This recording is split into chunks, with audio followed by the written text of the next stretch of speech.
In a society where human life is increasingly devalued, one must ask, have some Nigerians truly lost their humanity? This is no sensationalist question, but a sober reflection on the relentless bloodshed saturating our daily headlines.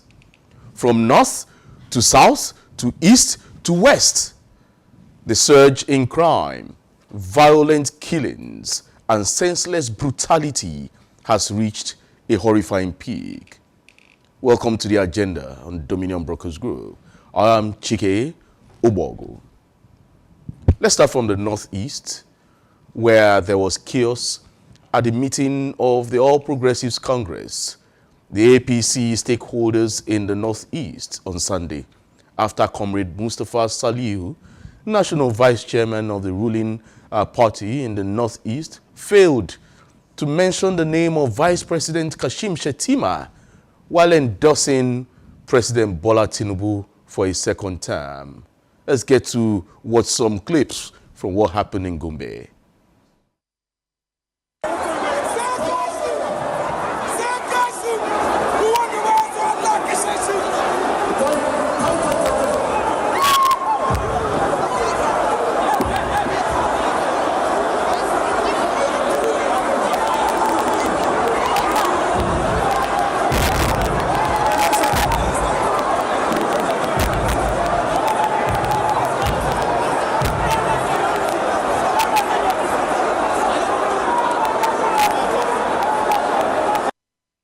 Well, tons of security guards had to escort the national chairman of the All Progressives Congress, Abdullahi Ganduje, out of the APC Northeast meeting, while other APC members were trying to attack him, chanting Bamayi for endorsing Tinubu rerun without Shettima on that ticket. Let's watch what happened to the APC national chairman, Abdullahi Ganduje.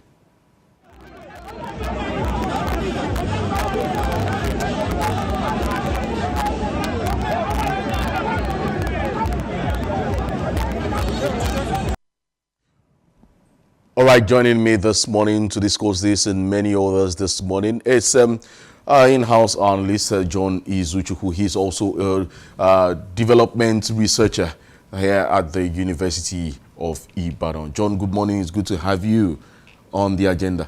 Okay, good morning. Thank you for having me. It's been a very sad weekend, full of stories of bloodletting here and there, yeah. And is a concern for any right-thinking Nigeria.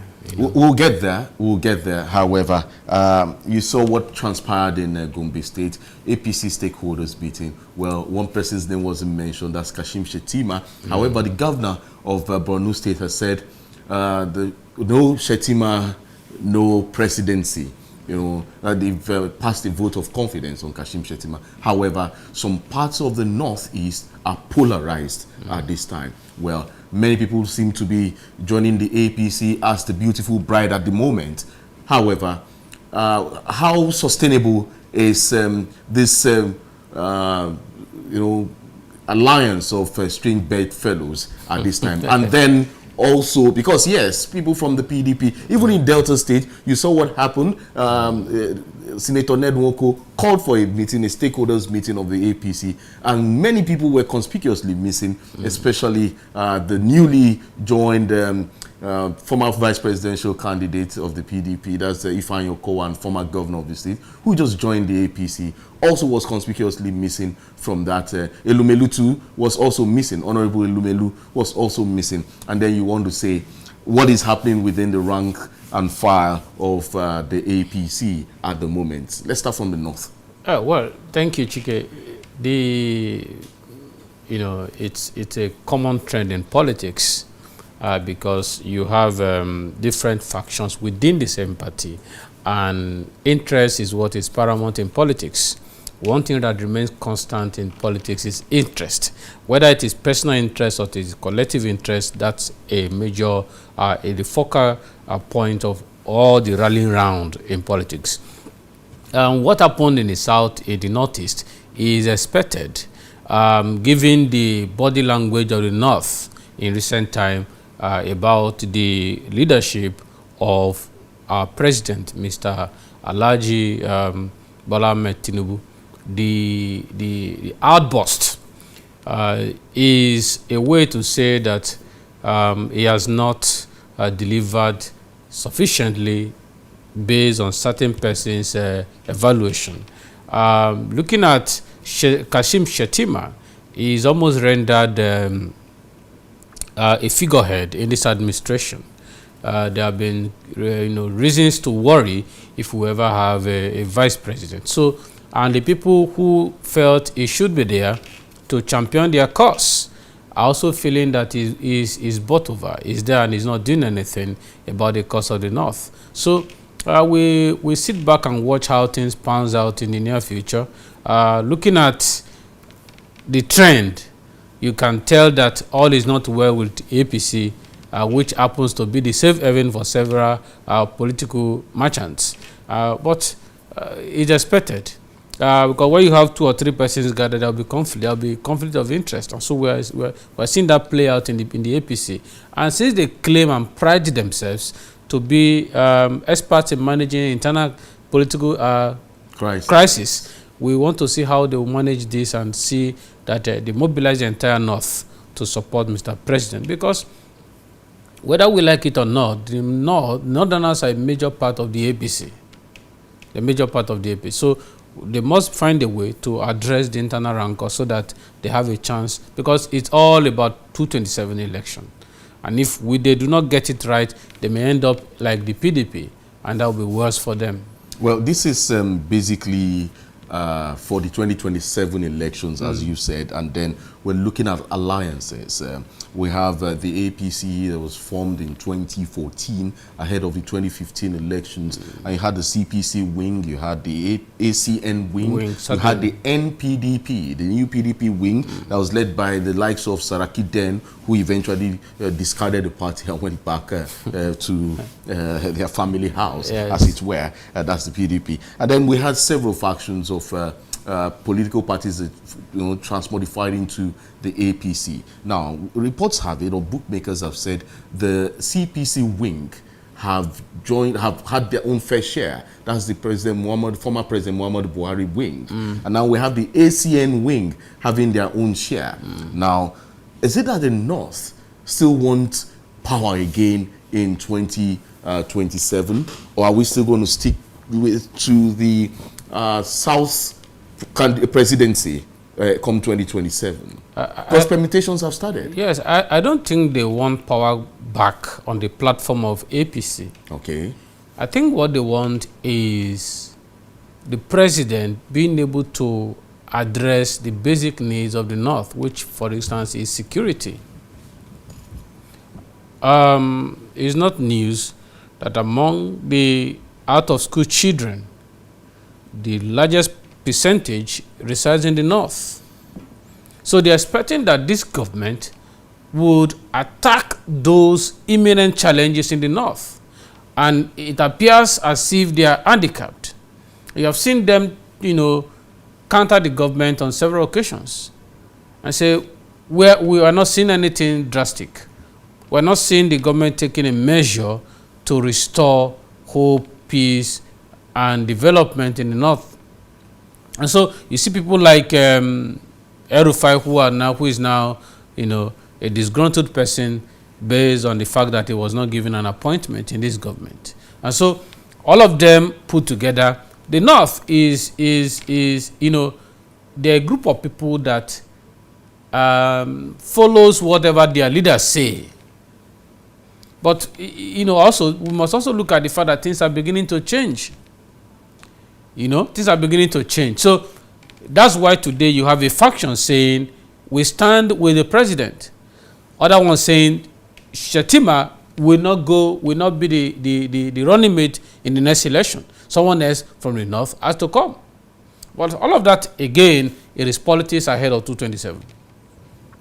Well, we just hope Nigerians and politicians get it right. I'd say everything is all about interest at the moment. Well, it's not time for campaigns, but certainly you're seeing campaigns for Mr. are available, President, certainly, which is against the INEC rules and even against broadcast codes. But you see people campaigning already. Well, they will tell you they didn't send them.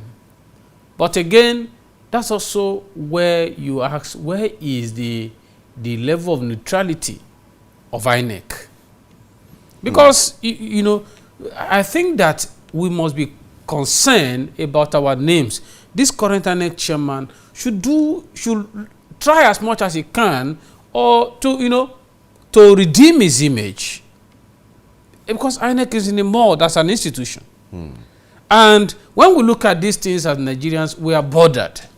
Because you don't know how much of this you will do that will, you know, lead to chaos. And when there is chaos, you can't manage it. All of us will be at a loss.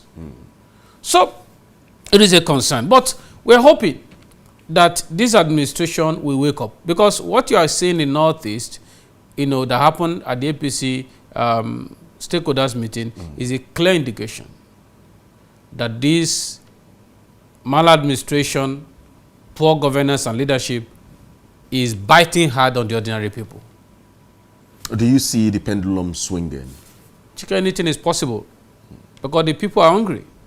And if people decide to stand against you, 1 million policemen won't stop them. So it is apparently the elections, forthcoming elections in 2027, like Governor Shea Makinde of Oyo State said, it will be between the hungry people. The people and those in government. Okay. And those who want to come to power. All right. Because that's what it is. Well, we are still talking about politics now, and it's so sad that many people have been declared dead in Benue State. The stories of multiple killings coming from Benue State are as gory as they are chilling.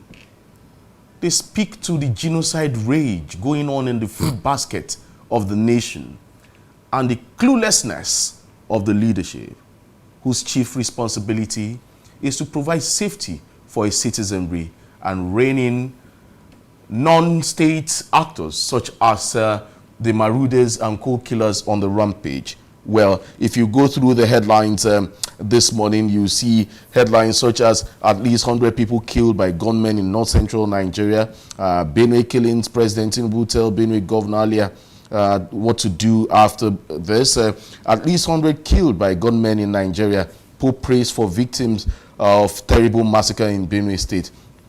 Well, did you see the amateur footage yesterday by a social media influencer, the very dark man, very dark black man? Yes. It was so gory, where you saw kids burnt.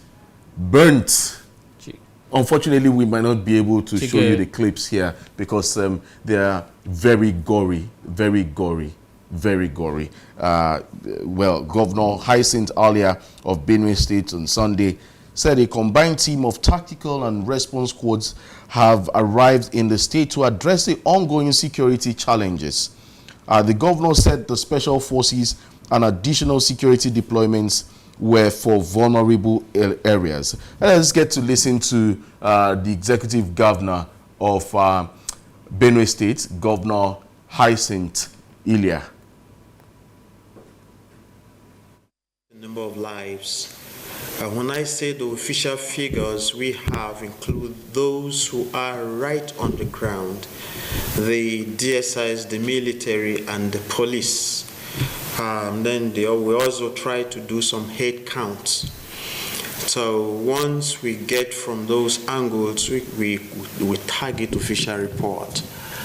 And as we speak, the official reporting we have all received, and we compare notes. We had some meeting all through the night yesterday, and then this morning with a physical meeting as well. And the official figures, all security heads, was 59 with the head counts, with enlistment of the affected families and individuals. That is the basic. Now that the report is in, would move very quickly to set up a 5-man panel to produce a white paper that would take up the recommendations in the report. So the report, and particularly the 5-man panel that would produce the white paper, would enable us now to know who the culprits are, to know who the sponsors are, to identify the victims, and to see where justice would be applied. All right, Reverend Father Hyacinth Alia speaking there, the executive governor of Benue State. Well, the governor says 59 people were killed, according to the figures to him, but some reports have it that over 200 were killed in just one attack by marauders, by bandits. And then the question is, why is Reverend Father Hyacinth Alia, the executive governor, what is he doing with his gubernatorial cassock? Why is the genocide in the state intractable and insurmountable? Let me come to you, John Izuchukwu. Well, his gubernatorial cassock seems to be stained at this moment. Benue is bleeding. The food basket is filled with blood at the moment. Yeah, let me say that I will not address this issue looking at him as a reverend father.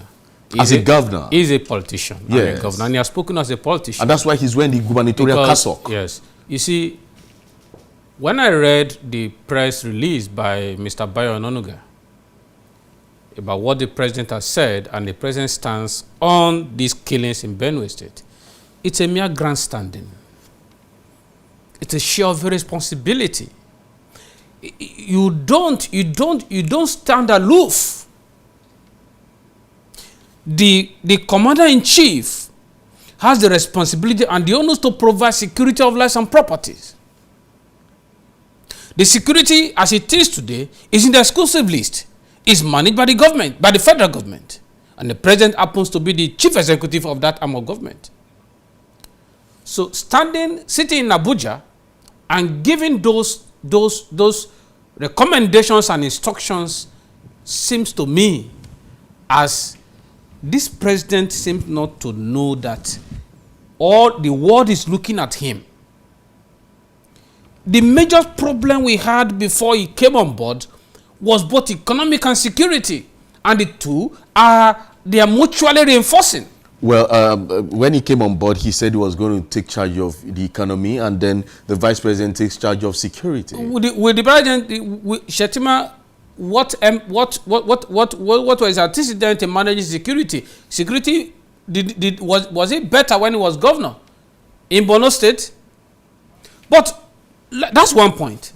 When you now look at this governor's speech, the press address, I'm asking myself, has he just forgotten easily that he was formerly a priest?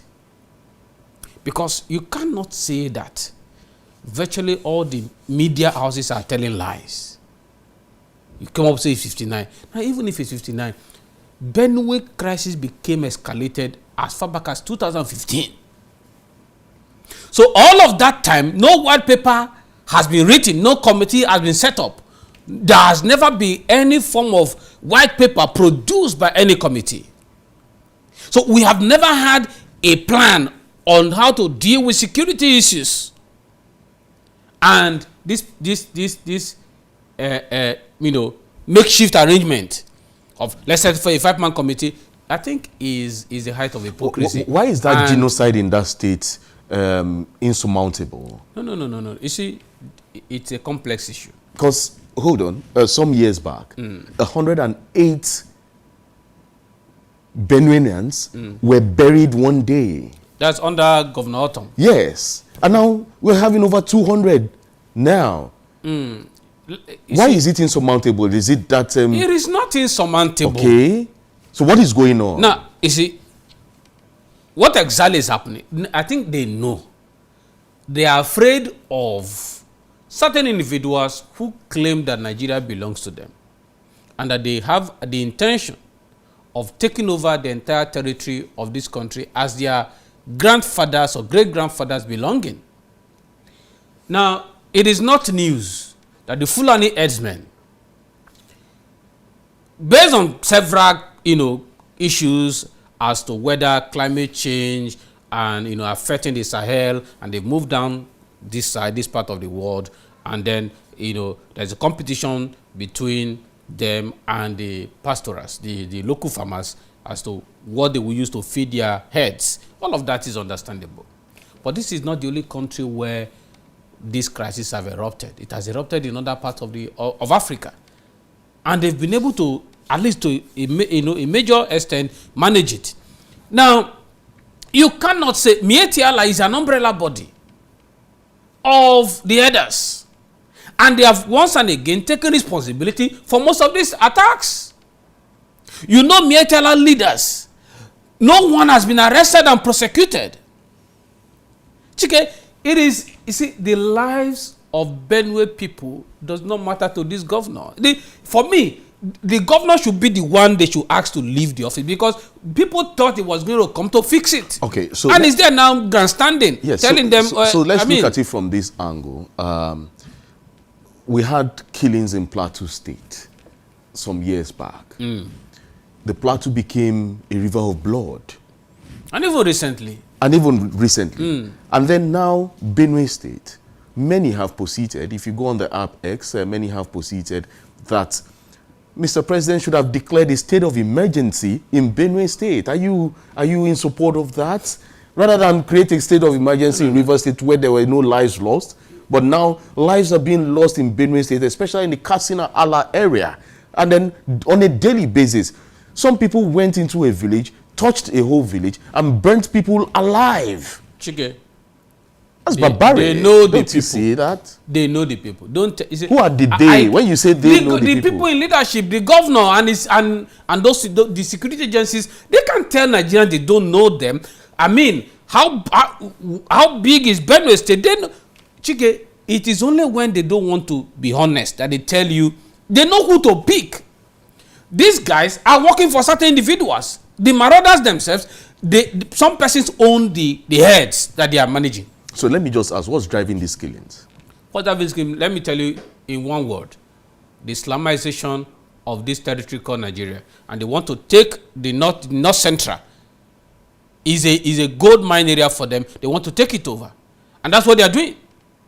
And there are certain local governments right now that they've resettled there and they're living there. And there's nothing you can do about it. And the governor is crying foul. In Plateau. And because we are not, see, this country, Chike, we are not honest people. Somebody need to come out and address this ethnic group. They are a very minority. They're not up to 8 million people. But they are calling the show. But they're the one determining everything. They determine the big shots in the military everywhere. There were crises. I mean, there are certain things we cannot say on TV because we have certain information. But we must call a spade a spade. If you see, you don't pretend when there's a crisis.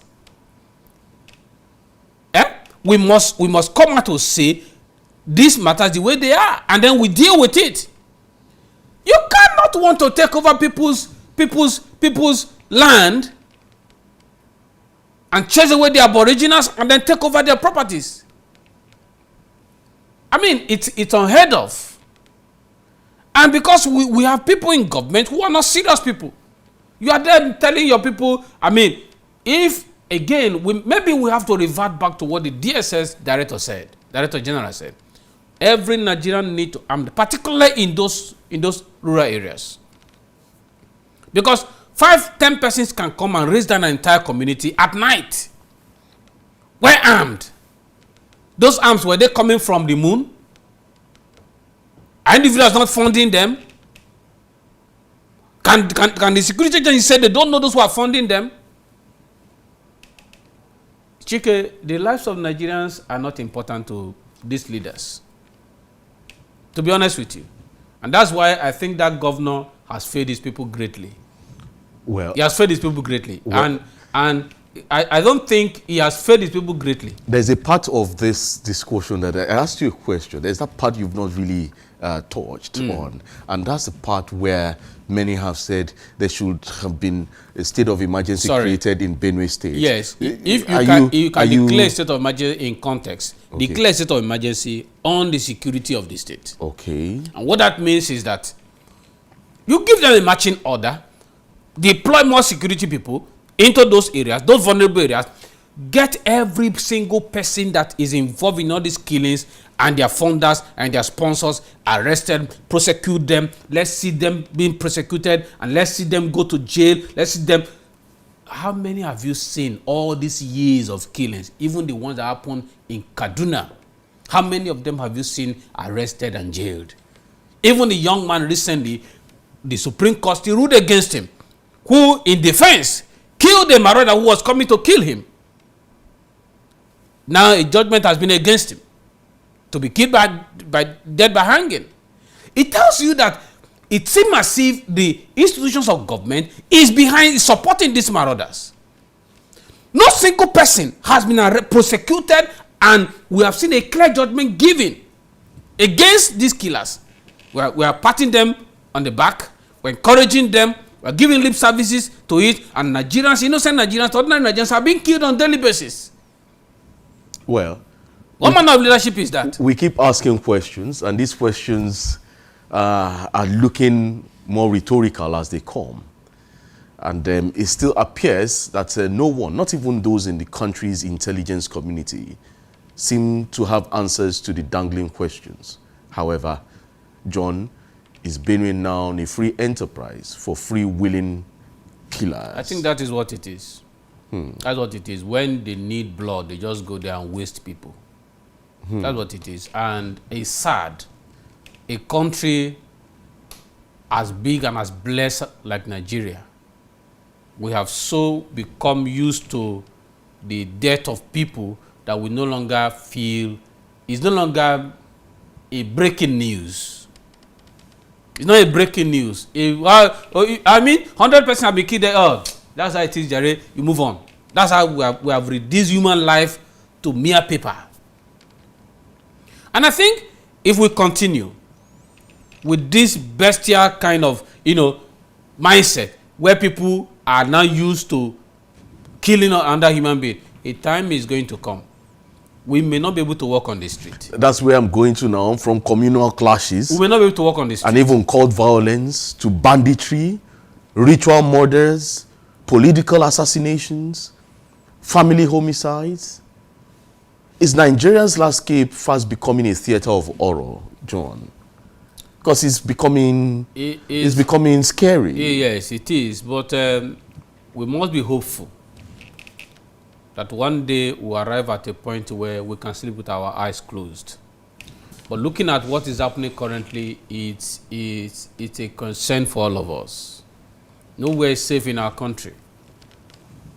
I remember reading Chinua Achebe's book, There Was a Country. And I remember Professor Soyinka saying that he drove from Lagos to Onitsha. At the heat of that war, it was a solo drive from Lagos to Onitsha. There was no police on the way, no armed robbery attack, and he drove in the heat of the war. I mean, you could see that even in war circumstances, people were still reasonable. Today, we are more than being in a war, in a civil war.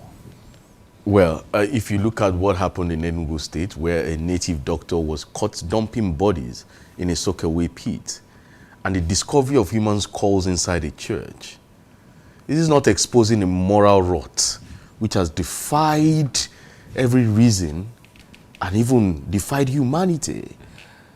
Yes, every generation we have had it. But, what is more worrisome today is that this get quick rich syndrome. People want to escape poverty, and so they want to use their fellow human beings to make money.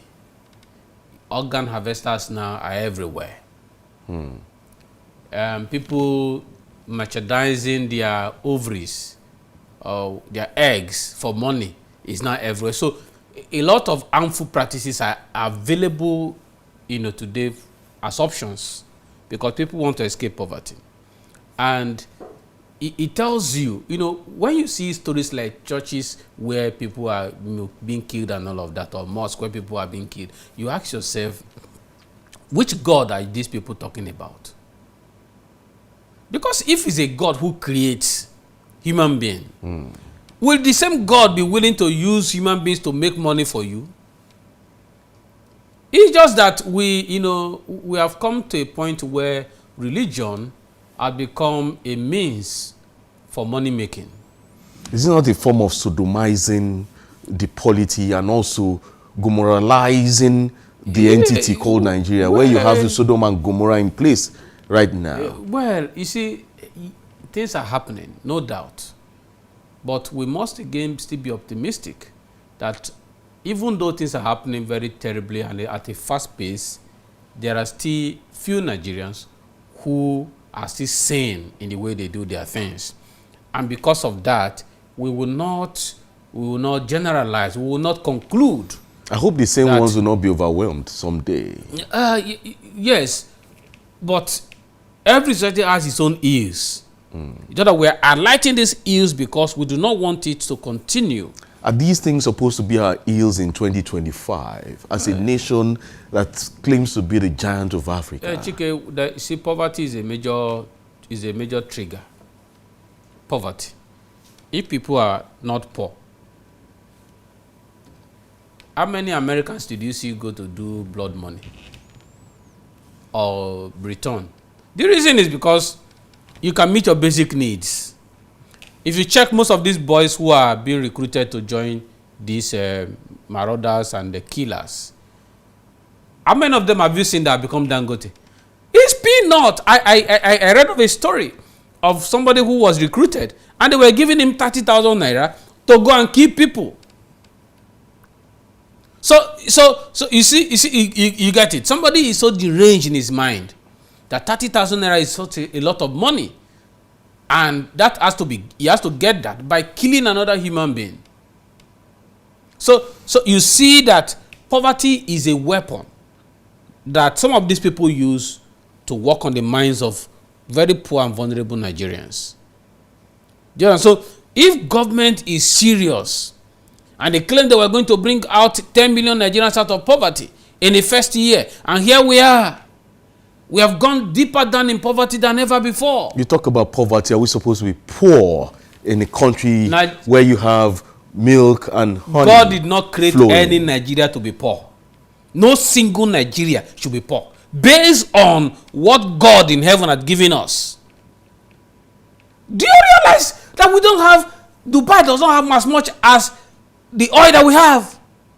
And that is the heaven that all of us are going to, struggling to go and have holiday. Is that I think God decided to give all the resources and then traveled.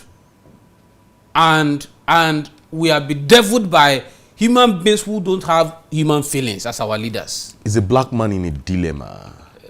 Chief Ari Oyebola, he's late now, wrote a book in 1976. And he says, the black man's dilemma is a black man in a dilemma.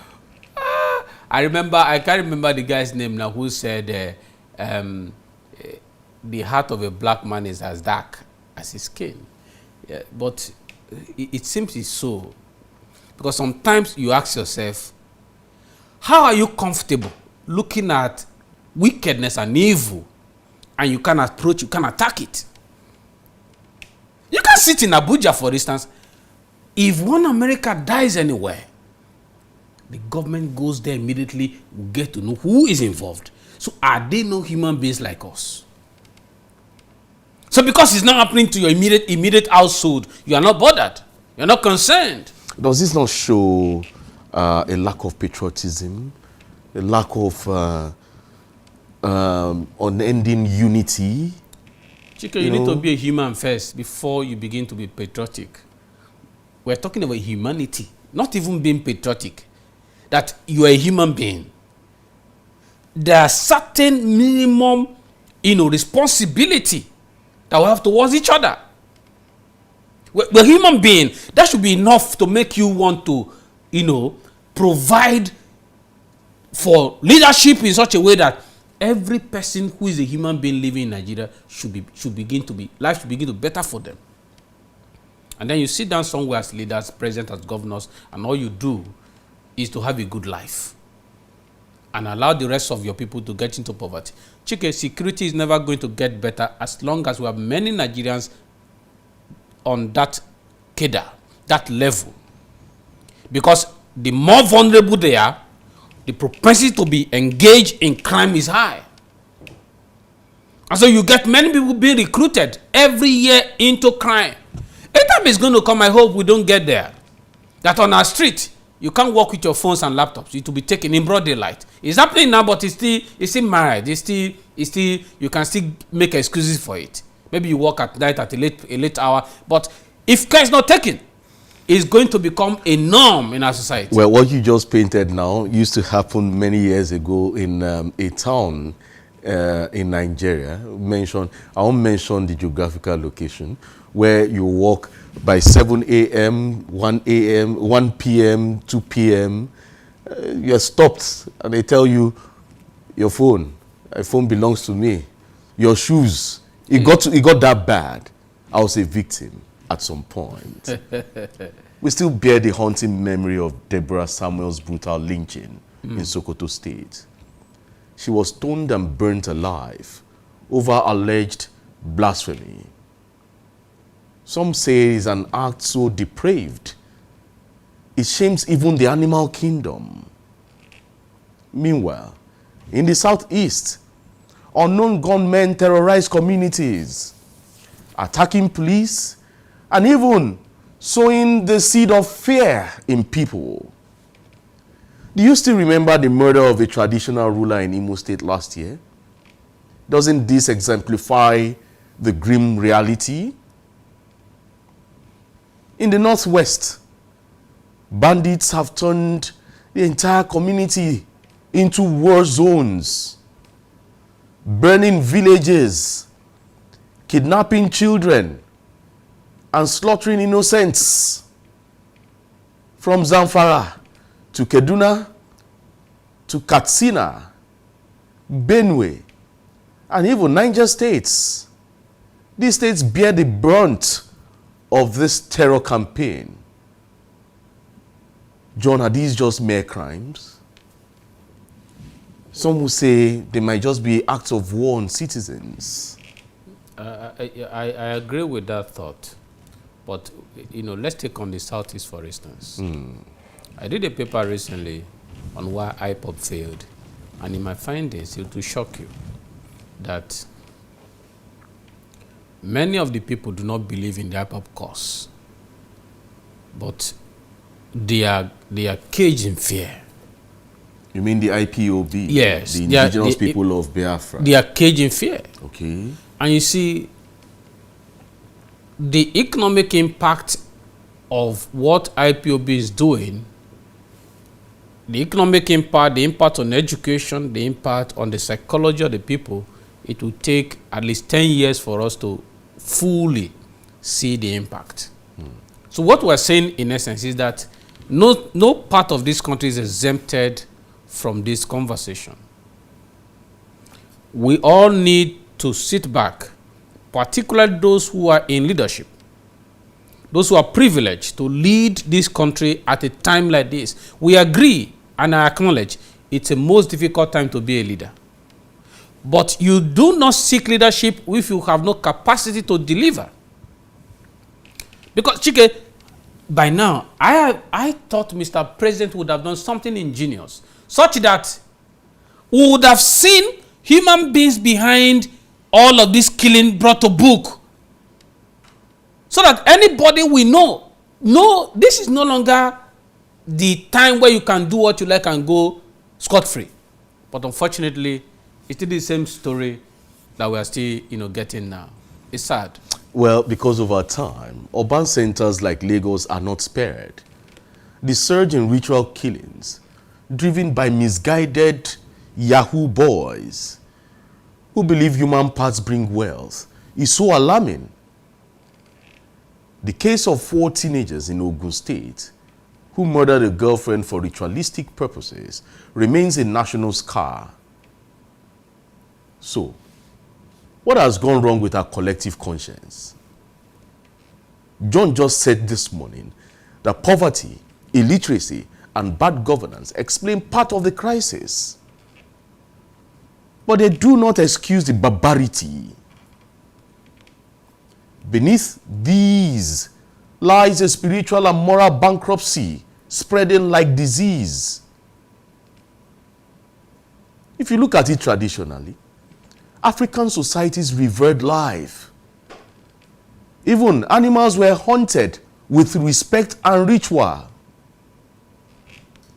Today, we kill over trivial disputes, mutilate loved ones for cash, and even commit murder for social media attention. This is no mere moral decline. It is moral collapse. What about our religious institutions? They were once pillars of ethics, who have often become today marketplaces of greed. Our political leaders on one side, instead of serving as role models, sometimes enable violence. When killers in high places go unpunished, what stops disillusioned youth from picking up knives? Well, if we go through the holy books, as stated in Ecclesiastes chapter 8 verse 11, it has warned, delayed justice emboldens crime. Let's come down to our own constituency here, the media and social platforms. Are we compounding the problems by normalizing violence? Videos of lynching and mutilation circulate like entertainment, desensitizing the public. The real tragedy is that we no longer recoil in horror. We have become numb. The law enforcement agents are there. They remain overwhelmed and even under-resourced. Many perpetrators escape justice due to a weak police force and a sluggish judiciary. Well, do you believe in justice delayed is justice denied? We're in a country where our judiciary is weak. That's what we get. Is there hope? There is hope, certainly. That's why we are alive. There is hope. We must believe that things will get better. And one day, we'll have the right persons in leadership that can begin to bring this reform. Because when I think about Mr. President's reform, we have not seen him reform the judiciary. And that's the last hope of the ordinary Nigerian. Shouldn't we be calling for a total societal reawakening at this moment? That's what we're doing. And many other platforms especially from government. Government should be doing this also. These guys are not concerned. What they are concerned about is how to remain in power. How to remain in power. So we need to keep the advocacy on so that the average Nigerian will be aware of what to do and what not to do. Well, before we leave, Israel has gained full control of Iran. Airspace and neutralize even all Iranian air to surface missiles. You saw what happened yesterday. A retaliatory attack. Iran hit, Israel responds. And then you have a Putin who has spoken, the president of Russia, calling for peace. And then it's so ironic because you still have a Putin who was fighting Ukraine. And then when peace was being called for, he was adamant. And now Putin is calling for peace between Iran and Israel. And even the president of Jordan is even supporting Israel at this moment. There's a war in the Middle East. Yes, and I hope that that war will not consume the world. Because what Iran is threatening to do is to, they threatening that we're going to pull out of the nuclear treaty agreement. Yes. Nuclear weapon treaty agreement that they had. So we hope that we do not destroy ourselves with what we build. With what we have built. So the international community should step in and not take side with Israel, because Iranians are human beings, and we must, for justice to prevail, you must be able to look at all sides, because what Trump has done in harassing Iran is not too good. We don't take side on issues like this, no matter what it is. There must be an international way to diplomatically settle this dispute or manage this dispute such a way that the two sides can still continue their life. But if we continue, we all may get our fingers burnt. And to be because ego and pride will not allow certain persons to, listen to the voice of reasoning. Well, at this moment, over 70 top senior Iranian generals have been killed by the Israeli strikes. They should stop it. Israel should not destroy the world. I love them. I like the fact that they are resilient. Why do you love Israel? Is it because it's biblical? No, yes, one, I'm a Christian, and the fact that... But Israelis are Jews. I don't want us to go into that discussion okay, let's for leave today. that. But let's leave that I love discussion. them, but I do not like the fact that they are killing Iranians and the way they rush to attack other countries because they have the backing of the West. If you read the history, it's not polite. There must be a middle ground for us to coexist. It is a world. You can't live in a different world.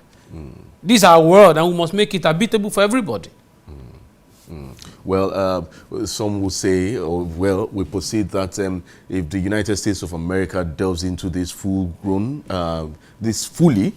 we might just be seeing a full-blown war. World war. Where the Republicans are in power in America, and you have the Donald Trump who want to make a mark by, it's been long America had such a assignment, as it were. America is on that tension. I don't think he would. If you do that, he will get into trouble. America is tense, even within. There are protests every day in America. Yeah, well, America is just, as it is, seem to be fighting an economic war with China. So he can't start, he won't even try it. They won't allow him do it. And if he does? There'll be major world chaos. So how do we try to end? So if we call ourselves members of United Nations, like Fela asked, Fela sang a song many years back, and he asked, what is united inside United Nations? As if you don't, was it not at least last year, when did they give us security, to be part of the security, whatever. And Chike, don't even bring that up. You are a member of security, United Nations, so and so. Are you part of the G5 or the G4, the guys who are calling the shots? I beg, leave that thing. What we're saying is, let's make a comment, let's speak to it, and I think the president has spoken to it about a few days ago about the killing, Israel killing the Iranians. That is wrong and is not good for our democracy. It's not good for the world at this time. So I think we should think of how to live in a world where we have less war. Have less war, that's my thinking. Well, to ask whether some Nigerians have become animalistic is not an insult, but it's a wake-up call to a society losing its soul. The rising wave of brutality demands urgent action. We must reject this culture of death and restore the sanctity of life. If we fail, we risk a future so dark that even beasts would fear to walk amongst us. The time to act is now, before we all drown in the blood flowing through our streets. Thank you, John Izuchukwu, for being here today. Thank you, Jike. It's my pleasure. Right, let's keep this conversation going. Do follow us on all our social media platforms, YouTube, Instagram, Facebook, and TikTok. The handle is @Dominion Broadcast. And on the app X, it is @DominionCast. You can visit our website at www.dominion.org.ng. My name is Chike Ubogo, urging every Nigerian to play their part in shaping a better nation. Enjoy the rest of your day and stay safe.